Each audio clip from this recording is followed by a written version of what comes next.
Nice to see you again. Yes. So I saw you a couple weeks ago over at Houghton Middle School, I think, and I offered to bring you a T-shirt, so got that for you tonight. I need that. We need a bridge desperately. As you can see, there's a whole bunch of people here that are interested in that bridge.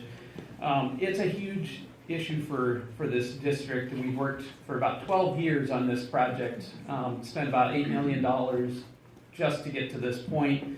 Our group here, Salem Bridge Solutions, is a grassroots group of about 3,000 people. I can provide you the list of that as well. Those are constituents that really need this bridge to happen. Our ODOT Seismic Lifeline report from 2012 identifies the two bridges there in Salem, the Marion and the Center Street Bridge, as our seismic lifeline. And they call it that because in order for help for us to get out once the Cascadia event happens, that's how we have to get out of here, and that's how help can get to us. Literally a lifeline. And that lifeline is frayed beyond belief. In fact, when you look at the 2017 bridge condition report by ODOT, they rate one of those bridges a 1 and one a 2 on a 9-point scale. So everything below a 4, they say needs replacement or major repair. So our current situation is that tonight, if we have that Cascadia event, we're not getting out of here. That's our current reality.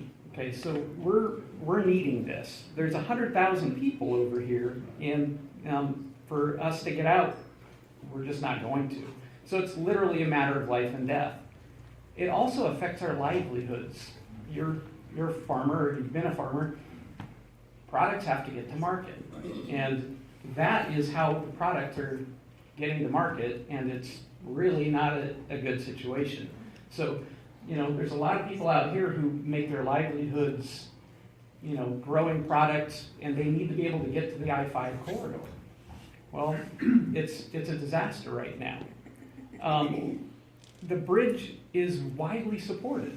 When we talked last time, you were concerned that maybe there wasn't broad community support, but we've had a recent poll by the Home Builders Association of Marion and Polk Counties, Salem Chamber of Commerce, and the Association of Realtors. 77% were in favor of a bridge. Okay, great. That's huge. I have that for you too.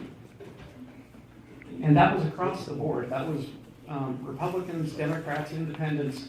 They were all in that same ballpark. And so, sir, I have we appreciate it, but we really, he's going to leave at 7 o'clock. Okay, so I have a and I'm couple sure of we'll have some questions. other folks So speaking the about two questions I favorite have, bridge. what will you do to lead on this? We heard there's a massive infrastructure project coming, or program coming, and we've been working with your staff for about 8 months to schedule a meeting with you, and we'd like to see if that's something you'd be willing to do. Oh, absolutely.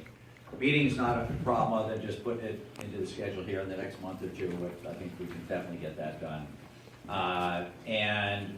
What we can do is I talked to some of the elected leaders earlier today, got much the same message, frankly. That's good for me to hear. It's a lot easier for me to advocate when the community's, pretty much together. There's always someone that's going to be against something. But when the community's pretty much together, that makes it easier for me. I would encourage you to continue to work with your elected leaders and bringing forward all the information about the support that we just talked about here is huge. That would be very, very helpful. I think if we can move it up the STIP process, that's also, we would like to work with our state partners to make sure it moves up the ladder appropriately through our own system here in Oregon. And then my initial thinking, based on the conversations, would be I would try and get the same type of high priority designation I was able to do in Clackamas County when they rallied around I-205. That's also very congested. That's a lifeline, frankly, for a lot of those folks trying to get from one side of Clackamas County to the other. Highway 22 is the same thing for you guys from Polk County, West Hills, and Salem, and the whole region, quite frankly. So if we can get this together, and what I will do is work with my guys in Washington, D.C., see if we can't, as this, hopefully this transportation package goes through, we can raise this issue to the same level of national significance that the other is. And maybe that would mean a little more money, a little help, so that, the region can actually deliver and build what you all need to do to make sure it's safe. But I'm here about the bridge tonight. So I'm one of those people who have a medically fragile child. And I'm on the West Salem side.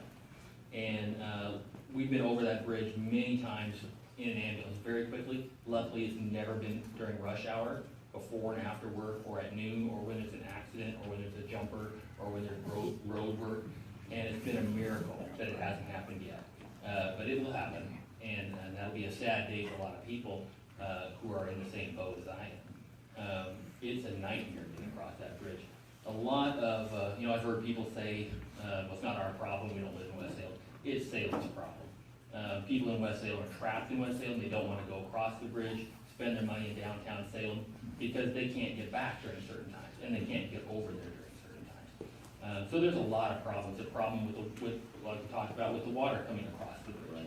That's a huge problem. There's safety problems. I mean, to have a bridge rated as a 1 or a 2, that's enough right there to talk about new bridges and repairing the bridges that we have. And we have to add capacity. The growth is happening. It can't be pushed back any further. This is a 50-year thing now. And it's a safety hazard, and it's time. All right.